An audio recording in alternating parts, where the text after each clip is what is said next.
Hey people, what's up? I hope you guys are doing awesome. I'm David and welcome to my channel. So today we're going to learn about the Google Ads account structure, or also known as a Google account hierarchy. And before we be able to do that, we first have to set up a Google Ads account. So for those who have a Google Ads account, awesome. For those who don't, in one of the corners there's a link to my video that I've created on creation of a Google Ads account. You can have a look at it and then come back to this video. For those who are interested in learning about digital advertising on platforms like Google Ads, Facebook Ads, LinkedIn Ads, and a lot more, I urge you guys to smash that subscribe button because I have a lot more content coming your way. So, people, let's dive into understanding the Google Ads account structure. Google has divided its account structure into four different levels. At level 0, we have the account level. At level 1, we have the campaign level. At level 2, we have the ad group level. And at level 3, we have keywords and ad level. Basically, this diagram explains that within one account, we can have multiple campaigns. Within one campaign, we can have multiple ad groups. And within one ad group, we can have many keywords and multiple ad copies. We will individually pick up each of these levels to understand what type of controls Google Ads has given us to be able to make our lives simpler. And we will do so with an example. In the example that we're going to look at, it's going to be an example digital marketing account, and we'll be using two different campaigns for two different locations, in which there are two different ad groups to market two different services, which will be SEO and PPC, which will have multiple ad copies as well as different keywords. We're first going to look at the Google Ads account level, for the purpose of which I have created this test account, and it's called ideally the David Matthews test account. However, for the purpose of this example, we're going to assume that it is the example digital marketing account, in which we're going to run campaigns for exampledigitalmarketing.com. Diving into the important account level settings that we have. So under tools and settings, we can set up our promotions and our billing as we saw in the previous video. We can also set up our conversions for the entire account. We can connect it to Google Analytics. There's also linked accounts where we can connect it to multiple other accounts like your YouTube account, like your Google Search Console, probably a CRM tool or something like that. Google also gives us access to some bulk actions, but we will look at them in a later video. The shared library happens to be one of the most important account level tools that we have that we can use to improve the performance of our campaigns. So we have the audience manager, in which we can create different audiences and use them across our campaigns. We have bid strategies that can be used across our campaigns. We have negative keyword lists that can be added at an account level to ensure that our ads are never shown for these particular keywords or searches. We have the asset library, in which we can reuse assets from one campaign and another campaign as long as it shows out here. So thus we see that there are many different account level tools and settings that we have that can make our lives easier and help improve the performance of our campaigns. Let us now dive into the campaign level settings to understand them a little better. So open in front of us, we have the campaign settings for the demo campaign that we have created. As you can see that the campaign name is the first setting that we have. We can change this campaign name as per whatever we prefer. The next is the network. So along with Google search, there are different partner networks that Google has. So they have Google search partner networks and Google display partner networks. Your Google partner networks are basically websites that Google has tied up with, third-party websites upon which your ads are displayed as well. The next setting that we have at the campaign level is the location level setting.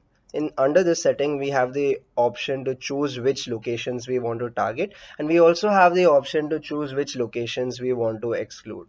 This basically helps us ensure that our ads are run only in the locations that we want to target. Under the location options, we can choose whether we want to show our ads to people that are showing interest in our targeted locations or people that are actually present in our targeted locations. So the next setting that we have is the budget setting. So this allows us to set a daily budget for the campaign.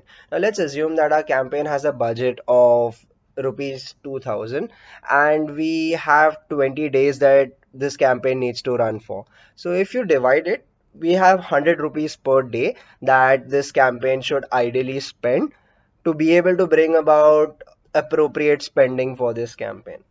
The next is the bidding strategy. So in this case, we've chosen manual CPC, and there are multiple other bidding strategies that can be chosen. We will be looking at bidding strategies in a later episode in complete detail.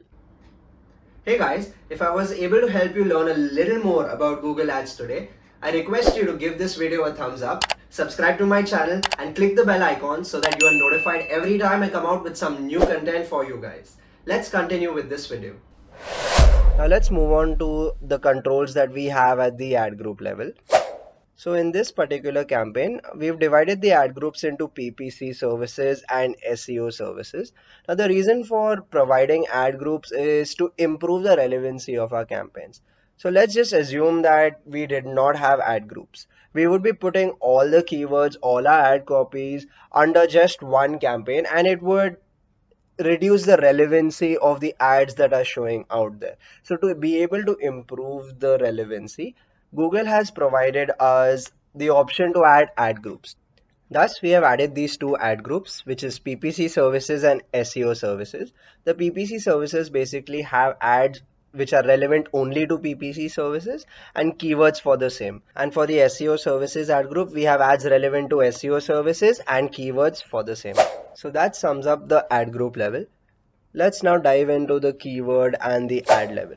So at the ad level, you can add multiple different ad copies which can be tested over a period of time. So in this particular example for PPC services, I have added only one ad in this particular case, which is a responsive search ad since this is a search campaign. For SEO services as well, I have added only one ad, which is once again is an RSA ad, also known as a responsive search ad.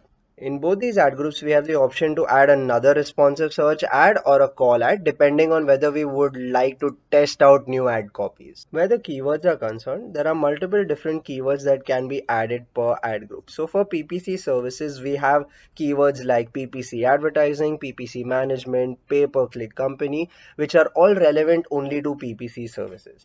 And when we dive into the SEO services, we see that we have a lot of search engine optimization services related keywords that have been added to be able to improve the relevancy of the ad that is being shown. So that sums up the final level of settings that we had for keywords and ads. However, there are few settings that can be applied across the ad group as well as the campaign level. And one such setting is the device level settings. So we can go ahead and change the bid adjustments on particular devices depending upon how they are performing. So let's say PPC services is bringing about better results on mobile phones. So we can increase the bid for PPC services on mobile phones.